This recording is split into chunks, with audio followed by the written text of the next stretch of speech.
Welcome back to Slightly Less Scripted podcast. We're here with Mike Duggan, class of 1976. Mike, welcome back to campus. Yeah, well, thanks for having me back, Stephen. Yeah, it's good to have you here. When was the last time that you can remember being back at CC? Well, my son graduated the first class out of this campus in 2006, and I've been back over the years for various activities, but not since the addition has been put on. This is amazing. Right, we just went for a quick tour. What were your thoughts of the addition? You know, the school that I went to on West Outer Drive was 3 corridors stacked on top of each other, and you parked in the tennis court parking lot, and then in March, everybody got kicked out of their parking space for tennis season. So I came here and drove around the campus and saw all these cars and all this space. It's got to be something you're really proud of. Yeah, there's a lot of expansion going on here. So I graduated in 2018. And then I came back to work in 2019 as our esports coach first, and then got into digital marketing, working with Mr. Sova behind the cameras. So it's been something that I've been proud of as an alumnus to see too. But yeah, it's a special place. A lot of things going on right now. The business center, the aviation center, your racing simulator center. I couldn't have imagined any of these things. Did you have a favorite? I think the room, what do you call it, the immersive theater? Immersive theater. Was just stunning. So I'd like to have gone to class in something like that. Right? I know there's a lot of opportunities. Take me back to when you were at CC, you mentioned Outer Drive. How was it? Do you have fond memories of it? Oh, yeah. But my family lived in Livonia, and they would drop me at 6 Mile and Middlebelt, and I would catch a D-Dot bus. And it would come down 6 Mile and drop you off. And then I'd take a D-Dot bus back home. And a lot of folks went to high school on the public buses then. And it was it was a very close group. Now, my class was 140 students, the smallest they'd ever had. And the next year was the year they decided to leave Detroit and went out to Redford. Mm-hmm. But we were at a particularly, I think, tight-knit class because we were so small. Yeah. You did some activities for CC, right? Tennis and debate team? I was in the debate team all 4 years. I played tennis for a couple of years. I quit the tennis team my sophomore year. I was actually playing like second doubles varsity. And we had a match against Cranbrook. And we went out there, and I had never seen tennis in a bubble before. But Cranbrook actually had an indoor bubble where they played, and we won 1 set against the Cranbrook kids. Mm-hmm. The rest of our guys got clobbered. But as I was walking out bragging, we took a set from them. One of the Cranbrook parents said, "You didn't think you were playing our varsity, did you?" And I said, "What?" They said, "You were playing our JV." Oh, man. So when the Cranbrook JV slaughtered the CC varsity, I said, you know what? I am so far away from competing in tennis. And after that, I decided to concentrate on debate. Yeah, I did a little bit of research. So I wanted to show you something that's kind of cool. So this was in our yearbook from your year. Okay. I just wanted you to take a look at it. Yeah. Yeah. No, we won the state championship that year. And do you remember that photo? Oh my God, do I ever? We finished 3rd at the Nationals in Colorado Springs. It was quite the team, but yeah. We'll make sure to put it up. I remember those guys. We'll make sure to put it up on the screen, but I saw that and I said, wow, the face has quite a resemblance still. Yeah, not the hair. Yeah, those are good days. So, I mean, obviously debate team and then going into politics. Did you ever envision that in high school? You know, I didn't know. My senior year, I had a scholarship offer to debate at Northwestern, which was what I was planning to do. And I applied to Michigan really because they came over the loudspeaker one day and said, tomorrow's the deadline. So I threw together an application, which you could do back then. There was nothing to it. And after the last year debating, I thought 4 years of this is enough. And I ended up just going to Michigan and pursuing English and political science, which was the right decision.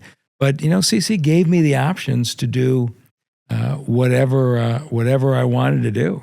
Yeah. And then from that, ended up going to Michigan Law School too, right? Right. Cool. Right. 7 years in Ann Arbor. And then past that, for those who don't know, before you were mayor, what was your early career kind of like? So coming out of law school, most of my classmates were applying for jobs in New York or Chicago or LA. And I originally grew up in Detroit. And I said, I'm only applying for jobs in Detroit. And my classmates said, are you crazy? Why would you do that? But I wanted to be part of the city. And so I ended up for a while being the deputy county executive. I oversaw the building of the McNamara terminal and the airport that you fly in and out of now. I chaired the stadium authority that built Comerica Park and Ford Field. I got elected prosecutor. I had an assistant prosecutor work for me by the name of Mike Cox, who has done okay for himself. Also CC grad. We had on the podcast earlier this year. And now he's running against me for governor, but we're still good friends. And then ran the hospital system in Detroit Medical Center for a while and then got elected mayor. That's, an incredible career. And it seemed like almost everywhere you went, you were able to help and provide and add value. I got to say, you mentioned DTW. I was just flying in and out of Boston. I really appreciate DTW, the way it's laid out and the way it's constructed, because it's an easy airport to be a part of. So, well, it's interesting, and CC never leaves you. So I was deputy county executive in the early 90s, and we had the biggest snowstorm blizzard that had hit in about 15 years. And the county road crew worked for me. And CC was in Redford at the time, and county does the township roads.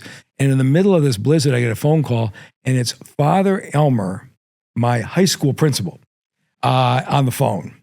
And so I'm like, okay, what's this? And I get on the phone. And he says, hey, Mike, I haven't talked to you in a while. I said, yeah, like 15 years when I graduated. He says, I got a favor to ask you. I said, what's that, Father? He says, we're deciding whether to cancel class tomorrow. I said, this is an historic blizzard. Cancel class. Not so quick. He says, I just want to know if you could just get in and plow Breakfast Drive from 96, I could get open. Mike, don't you think as a CC grad? So I call out to the road guys and I said, look, it may be 5 a.m, but we will plow Breakfast Drive. So Father Elmer announces CC's open tomorrow. The next day I get a call from the Redford superintendent of schools. The Redford public schools are completely closed, but the county trucks came in, plowed the entrance to Catholic Central, and left town. The Redford schools were closed for 4 more days, and CC was opening. And my boss, county executive at McNamara, who's getting inundated with calls, says, what did you do? And Father Elmer sent me a pen and said, thank you. But it doesn't matter how long you're gone, you're still scared of your principal. That's what I learned. That is an amazing story. Yeah. And it sounds like him too. Oh my gosh, that sounds just like Father Elmer. Wow. I wouldn't put it past him at all. Wow. So when you what made you first decide to run for mayor of Detroit? Well, I was born in the city, and the city that I grew up in was a magical place. Anybody who wanted to work or get a good job in the auto industry, the neighborhoods were just beautiful. The downtown shopping was special. And in the course of my life, everything that we knew was taken away from us. The auto plants moved out, the stores moved out, the banks moved out, Catholic Central moved out, as did a number of the other schools in the city. And so I was running the Detroit Medical Center at the time, which had been in financial trouble, but we turned it around, had a lot of success. The hospital system grew from 11,000 employees to 14,000 employees while I was there. And I'd be at the cafeteria at lunch, and the city employees would come up to me and say, you got to run for mayor. At the time, the city was in bankruptcy. Yeah. Half the street lights were out. The parks were closed all summer. They didn't bother to cut them. The police and fire didn't show up. And I felt like I needed to do something about it. And there's not been any place in the country where the racial division has been greater than in Detroit and the suburbs. And I thought I had a chance to maybe heal that. And I thought I'd give it a try. And people of the city have just been enormously supportive of me for 12 years. Yeah. And, when you talk about taking over after the financial crisis, what was that the biggest hurdle that you had to face when you first became mayor? Or what was the first problem that you had to tackle in the city? Yeah, there wasn't any one thing. So the day I got sworn in January 1 of 2014, it was the polar vortex. You had the freezing temperatures and blizzards. And so as soon as I got sworn in, I went out to one of the road yards and jumped in the truck with a snowplow operator, which horrified everybody, but I didn't want to hear from the supervisors, and I rode out with him. He had no radio to radio back to the base. He had no map. They told him, go out, grash it till you run out of salt and come back. And I got to see firsthand how completely dysfunctional all the city services were. And so we had to fix everything, but we replaced 60,000 streetlights. We bought 30 new ambulances, put them on the street, and got prompt response. We cut the grass in the parks. Really recruited heavily. The manufacturing industry's got lots of auto plants back, and eventually, we ended up with, going from a 20% unemployment rate down to 6%. And there's now, as you've been downtown, there's billions of dollars of construction. And that's what happens when you let go of the black versus white, city versus suburb fighting, and you all pull together. Yeah, root for the same city. That's exactly what we do. And I think today, people in suburbs are proud to say when they go around the country, I'm from Detroit. 15 years ago, that really wasn't true. Might not have been that way. Yeah. So how were you able to, I just saw something on, I think it was Instagram or maybe Facebook or something, but I saw you're basically able to leave the city with a surplus budget. How'd you go about doing that for a city that was, in bankruptcy 15 years before? So everything is about just getting into the details and managing things right. And so I went into a hospital system that had lost $100 million a year for 5 years, and the board had voted to close. Receiving Hospital voted to close. Hutzel Hospital going to vote to close. Sinai Hospital, which was right down from the old CC campus. And I was the prosecutor at the time. And they called me up and they said, we want you to come run the hospital system. And I said, why don't you guys hire a doctor? And they said, we had a doctor. He's the guy that lost the $100 million a year for 5 years. We need somebody who will change healthcare. And I went in and I got with the employees and said, every time somebody comes in the emergency room, they're sitting on a plastic chair for 3 hours before they get to see a doctor. Nobody wants to come here. So let's stop complaining about the problems and let's fix the service. And we did a 29-minute emergency room guarantee where we fixed all the processes. People came back in huge numbers. We rebuilt the system, and we made money 9 straight years. And it was by getting everybody going the same direction. At the city, it all starts with a job. And Detroit hadn't had a new manufacturing plant in 20 years. So I sat down with Mary Barr at General Motors. I sat down with Bill Ford. I sat down with Sergio Marchione, who ran what was then Fiat Chrysler. And I just said, the next time you guys switch models and you have to build a new parts plant, I want a chance to pitch you and tell me what it would take for Detroit to win. And they told me, we got to clean up your permitting process. You have to make this easy.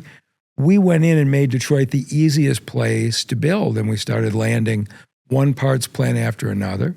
And then in 2018, Jeep announced they were going to build a 5,000 employee Jeep assembly plant. And it basically came down to Detroit and South Carolina, where far too many of those plants are being built. And we won. And when we brought those jobs back to Detroit, employment went up, tax revenues went up. We ran the city efficiently. And as you say, I was really proud, Stephen. When I left my successor, Mayor Sheffield, with a $500 million surplus so that she can continue. Detroit's still got a long way to go, but she's doing a really nice job of building on the progress we've made. And I left her behind the resources to be able to do that. Yeah. And we have the companies there that want to invest too. I mean, we had Matt on the just last week, and he was telling us about how much Dan has invested into Detroit. But if you just go down and walk it, you can see, I mean, there's cranes everywhere. There's construction going on. So it's been an amazing turnaround for sure. And Matt, of course, Matt Rizik and what Dan Gilbert's done at Bedrock is amazing. But when I was a kid in Detroit, everybody my age, the Hudson's building, which at one time was the largest department store in America, everybody remembers the 12th floor. You always went to see Santa Claus. It was a magical festival. And when Hudson closed in the 80s and then was demolished 10 years later, it left a hole in the heart of longtime Detroiters. And that property sat empty for 30 years. Now Dan Gilbert is building a 45-story tower, the second tallest building in Michigan. And he put the old Hudson's display windows out on the sidewalks. And it is bringing people back saying, this is what is so phenomenal about Gilbert's done, is he's tied the history of the city to the future of the city. And there's no doubt he's had a huge impact on our recovery. Yeah, I think Matt had said something that, Dan wants to see Detroit become the city of the 21st century, which I think it, easily could do. In terms of, I've heard a lot about your leadership. In terms of leadership, how do you feel that you like to lead, people that work for you or other people within, the community? Well, everybody has metrics. And so if you are in charge of the neighborhood department, you have X number of houses that you have to get demolished in a week. If you are in charge of the fire department, the ambulances have to be there in 7 minutes, 30 seconds. Every department has standards they have to live up to, and every week they come into a cabinet meeting on Wednesday at 9 o'clock and report out. And if they make it, that's great. If they don't, we say, do you need some help? Everybody holds everybody else accountable. And when you do that, you dramatically change the quality of life in the city, which is what has happened. People are moving back in big numbers. Property values are soaring. Businesses are coming back. Yeah. But it was really just everybody doing their jobs. Do you have any advice for maybe the high school students today, not just from here, but anywhere, just some early career advice, some things that you might have taken away from your time? I would say just to everybody, do what's in your heart. And when I was coming out of law school, I could have made more money faster in Los Angeles or Miami. But the career I had, I wanted to be part of Detroit. And the career that I had as a result of that decision worked. I came out of law school and I was at a litigation firm and I won big cases my first year, and I was in the newspaper and I had a corner office in the Penobscot building. I could see Tiger Stadium out one window and the Detroit River out the other window. And Wayne County came to me, and there was a new county executive. They lost a bunch of their cases. I was 25 years old, and they said, we want you to come to the county and be head of our litigation. It was a 50% pay cut. And my classmates are you out of your mind? But I felt like I could do more good at the county. I was single. I had a Labrador. I could afford the pay cut. I couldn't have done it 5 years later if I'd have been married with kids. But that decision led to where I am in the governor's campaign and where I was as mayor of Detroit. But every decision I made, I did what was in my heart, even when it didn't look like it made sense on paper. And when you're young and you're starting out, that's your time to ignore what everybody's telling you. Do what you want to try. Yeah.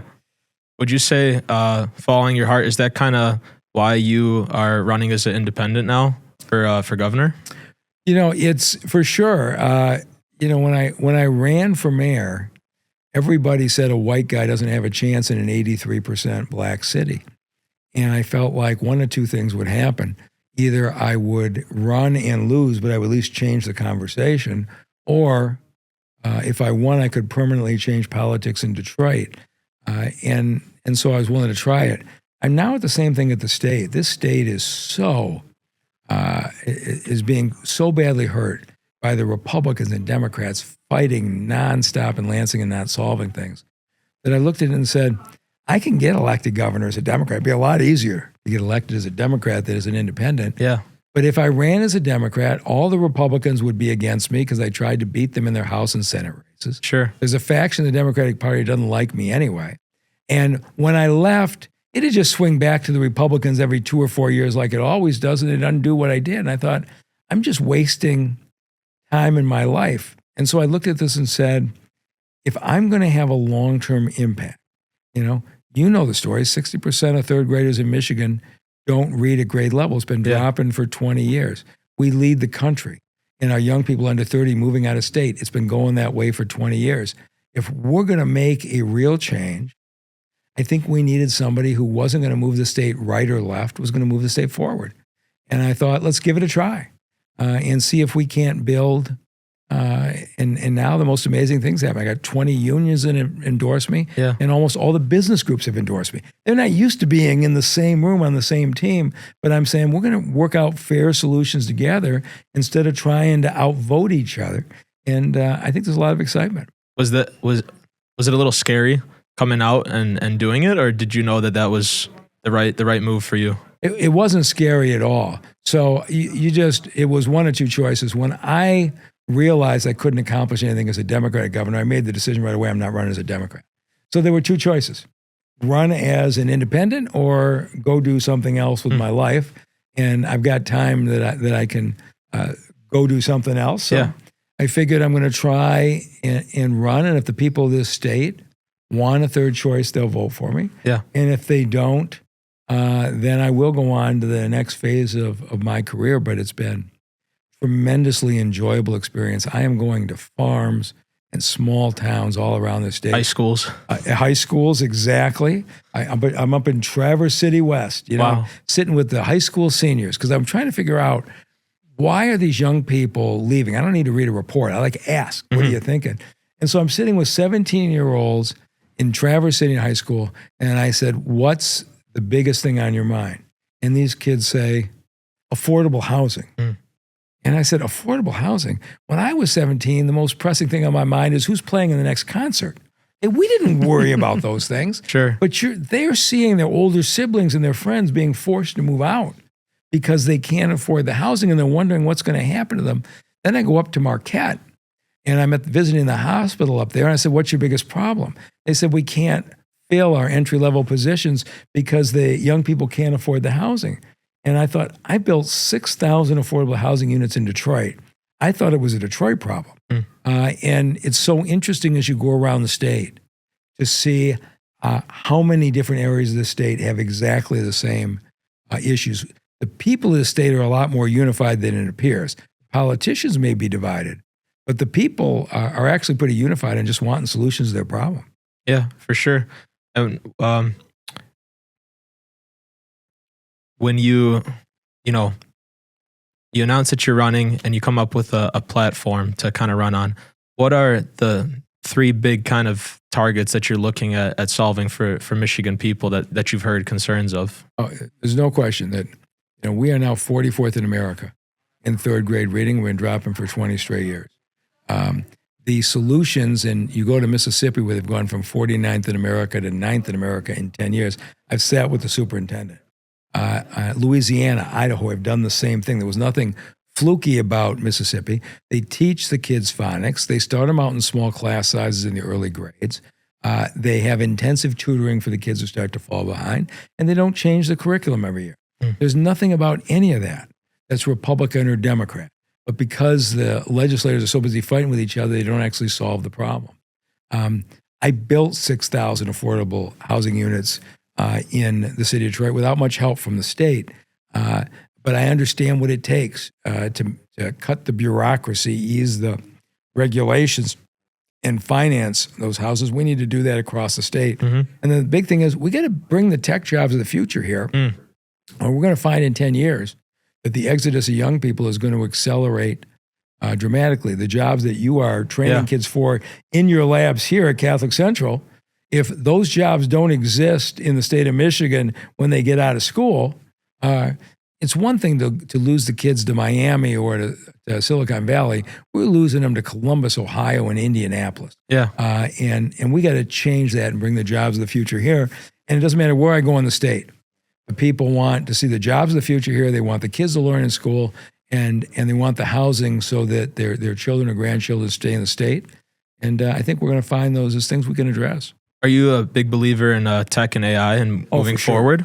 Well, if you aren't a big believer in AI, you're going to get run over by it. And AI is coming. It's going to take away a lot of jobs. And for those who aren't familiar, I explain it this way. My great-grandfather had a blacksmith shop in Michigan Avenue in Detroit in the late 1800s. He made his living shoeing horses. He got put out of business by Henry Ford, the Model T. In fact, family lore is that Henry Ford so admired his craftsmanship, he hired him to work at the Ford Motor Company. My great-grandfather made more money working as a craftsman at Ford that he ever made shoeing horses, built the house, led to the success of our family because the auto industry was here. But if he had been a blacksmith in Ames, Iowa, and been wiped out, he'd have been working for wages on a farm. AI is coming. It's going to wipe out segments of jobs, and it's going to create huge segments of jobs. Sure. Nothing says the same state that loses jobs also gains jobs, right? Yeah. And so if we are not waking up every day saying, how do we make Michigan attractive for the jobs of the future, we're gonna find that the exit for young people today is nothing compared to where it'll be 10 years from now. And that's the biggest thing I'm going to do. I'm spending a lot of time in Silicon Valley with those companies. Sure. Saying, what will it take to make Michigan competitive? And we're going to have a governor who understands it and goes in every day. And I can't tell you we'll beat Miami, but we darn sure are going to beat Columbus. For sure. When you talk about AI and the data centers and all the resources required for it, what is your take on, the amount that you kind of have to fund, basically? I mean, it's a large amount. So when I spend time with the big tech companies in Silicon Valley and I say, what would it take for you to come to Detroit, come to Michigan? It's kind of scary what they say. Sure. They say the capital investment are all moving into AI. And these AI companies consume a huge amount of data, which means we need data centers. There's no place that's got more chaos inciting data centers in Michigan. These data centers consume a huge amount of energy. All we know about Michigan is every time you guys have a storm, you have blackouts. Why would we be thinking about Michigan? Now, that's kind of scary. I'm sitting with the CEOs of the companies that you would recognize, and they're flat out telling me they're not even thinking about Michigan. And so we do have to have data centers here. But this chaos that we have right now has to stop. The governor has to step in and say, we're going to have a single standard. People are right to be concerned their electric rates are going to go up. And you're going to have to build an enormous amount of power. We have to have airtight agreements that the developers pay for that. These are the richest companies in the world, Microsoft and Google and Meta and Oracle. They can afford to build out their power centers. We need airtight agreements. All that cost is paid by them. None of it gets shifted onto the ratepayers. The water that is used to cool the computers can't go back into the rivers and stream and raise the temperatures. You have to build closed-loop systems with refrigerators to keep that same water to cool them to protect the environment. And the local community has to be able to make its own decision. When I'm the governor, I'm going to say, these are the standards. We're going to protect the community. If your community doesn't want it, you don't have to have it. If your community does want it, I'm going to send you legal experts from the governor's team to sit with your local attorney to negotiate against those Microsoft and Google attorneys. To say, here's what we did in Saline, here's what we did in Van Buren, here's what we did in Lowell, here's how you protect them. But I do think we can build data centers where they are wanted in the communities and where the people of Michigan are protected. And we got to get there soon. I got one more quick question for you, and it's actually more of a kind of a similarity. I saw one of your Instagram videos about cell phone policies in school. So here at CC, we actually kind of adopted a no cell phone policy for freshmen through juniors. New this year, so is it's it a test. During class time or is it bell to bell? Well, they're not allowed to have them with them bell to bell, unless you're a senior. Seniors do have their phones with them. But they can't use them during class. Correct, yeah. That makes a lot of sense. I wanted to get your take on it because I think you have an opinion on it. Well, this is absolutely classic. And of course, the state of Michigan has now finally done it. But this school year, the kids in the public schools in Michigan had their phones during class. Yeah. And this is, again, what's wrong with Lansing. There was a bill put up by a Republican rep from Rochester Hills by the name of Mark Tisdale that says you can't use your phones during class. You can still have them so your parents can contact you. Everybody was in favor of it, including a bunch of Democrats who were publicly in favor of it. And then the Michigan Democratic Party said, wait a minute, Tisdale's in a swing district that we need to win to get the majority next year. We can't let him get credit as a sponsor. So the day the bill came up to a vote, they ordered all the Democrats to vote no. 9 of the Democrats were so angry, they walked off the floor and wouldn't vote at all because they were too embarrassed to vote against this. The bill went down, and the students in Michigan had phones during class time, and nobody was against it. And this year they were so embarrassed, and I made a huge issue of it, that Tisdale's bill this year got 90-some votes, and next fall, you won't be able to use your phones during class time. But you say, what is going on in this state? When these guys in Lansing are so obsessed with fighting with each other, they're going to let the children at 4,000 schools use their cell phones during class because it's more important to beat the Republican. It's why I'm running as an independent. But these kinds of issues are coming up almost on a daily basis at Lansing. Wow. Well, thank you so much for your time. I just want to get the last thing before we get out of here. You told me a great story about a drive memory, and I just wanted to recap it on camera once for the listeners. I was going to ask you about a bazillion story, but you gave me a great Father Elmer one earlier. So now I'm going to switch it up and ask about a drive story that you could tell everyone. Well, I was president of my freshman class at CC, and I don't know whether it's still the tradition, but at least in those days on the drive, they put the freshmen on buses, and the freshmen always raised the most money. Is it still like that? Oh yeah, freshmen are historically speaking the winners of the drive. So I'm the freshman class president, and so the first day came in. I think it might have been a Monday, and we reported the numbers. And freshmen were 1, and seniors were 2, and juniors were 3rd, and the sophomores were pathetic. And everybody's complaining about how bad the sophomores were. The second day came in. Freshmen are 1st, and the seniors are 2nd, the juniors are 3rd. Sophomores were pathetic again, and Father Danaher, who was the face of the drive, this is the worst sophomore class I've ever seen. So the third day at the assembly, the president of the sophomore class walks up on the stage, and everybody's in the gym, and says, I challenge the president of the freshman class tomorrow, whoever brings in the most money, the other one has to eat a horseradish and Tabasco sauce sandwich on the card table in this gym tomorrow. And I'm the cocky 14-year-old kid. I run up. I said, we're going to make those sophomores eat their words. And the next day, I learned the meaning of the term sandbagging. So the sophomores had socked their money away to set me up. To this day, this would have been probably 1975. To this day, I can remember the taste of that horseradish and Tabasco sauce sandwich on that card table in the middle of the CC gym. And it taught me never to get cocky about when you think you've got a sure thing. So the lessons you learn at CC stay with you the rest of your life. Oh, that's incredible. That's amazing. Thank you so much for your time. I wish you the best of luck with everything. Thanks for taking some time and coming out here today. Hey, thanks for having me, Stephen. It's been great. Awesome.